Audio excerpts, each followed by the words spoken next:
happy sad today. The weather is actually really pissing me off lately. My hair depends on the weather. The thing about Southern California is you get shady weather and shady people. So my therapist tells me that I need to work on my self-esteem. Well, yeah, she needs to work on her delivery. You know, taking the fact that I'm 25 years old and still have really poor self-esteem, it's really depressing. And being advised that actually motivates me to just kind of work on that particular flaw. But around the internet, there's gonna be haters, so how can you have good self-esteem? So the therapist told me, write 5 things that you really don't like about yourself. And these are changes that I obviously need to make in my life as well as other people. It's not about how many changes you need to make, it's about just doing it. Okay, Nike? And doing it is the hardest part about life. That's why it's sad. So basically, I'm gonna tell you all the things that I really don't like about myself, the sides that you guys don't get to see, obviously. And I'm taking this as kind of like a confessional. So I can look back 10 years from now and show this video to little Jermaine and tell her, that's your mother. And I'm not doing this, you know, as a pity party. A lot of us live our lives in a pity party.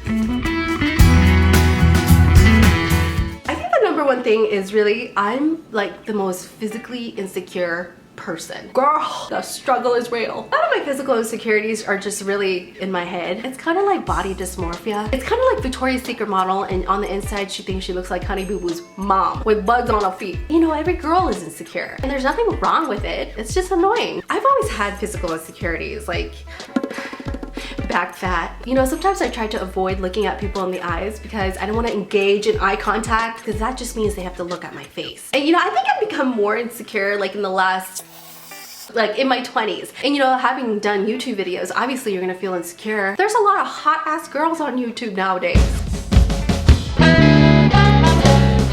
Number 2, I blame this on being an Aries. You see that?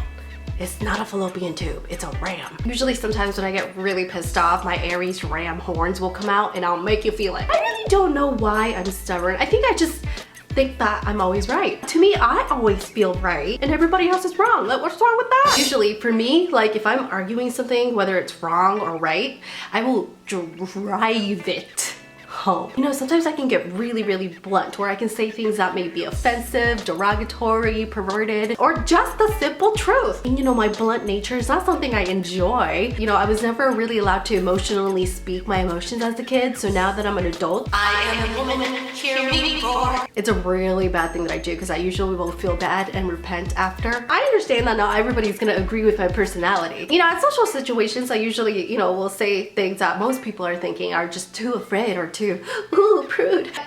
You know, life is not about holding back, it's about giving back. And I'm giving back my opinion. Number 3, I worry too much. Even though I really don't have anything in life to really worry about, like I get worried of the simplest thing. I foreshadow, like, you know, 12 years from now. And I've always just been kind of like a worry work ever since I was young. You know, Howie's out of town with his dad right now, and I made sure I made a huge list, and it ain't no bucket, because I'm just naturally worried what's gonna happen to him.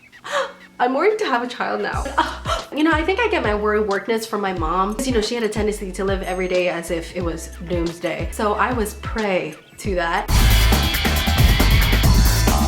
The most important thing that I really don't appreciate about myself is that I've always been hard on myself. I think that I'm just such, you know, a perfectionist sometimes, that I don't give myself enough credit. You know, growing up in a strict household, you get pressured into playing a role of always, you know, performing well in school, performing well in front of family dinners. It's a performance that takes a lot of art. There's 3 things in those parties that you always need to have at a Filipino party: karaoke, lechon kawali, and wine. And don't give Lola wine, because a little you know, might be hey, sino ka? You know, my brother and I were pushed as a kid to be better people, to be better in academics. And now that we're old, we turned out to be normal. And you know, if you're a person who is hard on yourself, you're always going to be your worst enemy and your own worst critic. Regardless of what you do, what you say, nothing's ever good enough. That's really the message that I want to send out to my subscribers. If you are hard on yourself, why? You know, it's not like the sky is gonna fall and pigs are skinny. And you know, I can make a whole list of everything that I don't like about myself, but what is that really doing for my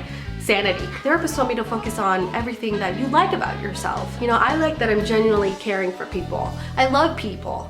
No, I love seeing people happy because it makes me want to be happy. I love that I'm a dog lover. I can't even go to PetSmart without wanting to adopt something. Chinchilla. Ooh. If I wasn't on YouTube, I think my next career would be a dog kennel. Paws and Tails Luxury Spa Resort. It's my success. And the last thing that I like about myself is that I'm friendly. Well, except yesterday when I was at the gas station trying to ring up my hot Cheetos and my Ben & Jerry's, and the Asian man forgot to ring up my Ben & Jerry's. You had 2 items to ring up. You only ring up 1, making all these people wait. They're pissed off at me, not you. No, they're thinking, what the hell is that bitch buying over there? So I got irritated with him and I didn't even send the receipt. I walked away. So yeah, whew, that was a breath of fresh air. So I want you guys to do this as an exercise for yourself, for your soul. Think about the things that you don't like about yourself, and think about the things that you like about yourself, and think about how you can work on those. It allows you to grow as a person. It's going to remind you to snap out of it. You know, there's always somebody out there who have it worse than you. Like I said, this is no pity potty. So guys, that was my homework that I wanted to share with you. Oh, and I edited a new vlog for you guys. I'm gonna vlog once a week, post them on Hey Jermaine, that is my vlog channel. You can also click here for my vlog channel, and you can also subscribe if you haven't already. Thank you guys for listening, and thanks for your support. So peace out, Girl Scout. Protect your cookie. Don't sell them.